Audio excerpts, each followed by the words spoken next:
So when you're doing nonfiction, you want to make sure have the things I know Loki. Loki's all about the fact checking. He's like, don't tell lies here. You want to make sure that you have, everything in there that you wrote is correct. So for example, I was helping someone edit a book and they have quotes in there from people. And one of the quotes, I looked at it and I was like, it's something I don't know. Like, I don't necessarily know that quote, but something just looked off. And so I actually Googled the quote and there was a typo within the quote. So just small things like that are very helpful. And then depending on the type of nonfiction you're writing, there may be, deep fact checking that needs to be done depending on what you wrote about. However, you may also want fact checking if you're writing fiction. So like maybe you're writing a historical fiction and you want to see, okay, like I want to try to be really accurate to the times. And I just described the person getting dressed. And, a lot of them, they had very elaborate things with like a shift underneath and then like things that have to be tied because they wanted to make clothes be able to fit multiple bodies. And it was cheaper to do that than get one made just to you.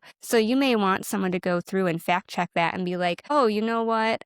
For the corset here, the bone was actually more flexible than rigid. So, might want to make that change. So that's just kind of something interesting to think about is even within fiction, you may want to do fact checking, or it could be as well, maybe a career.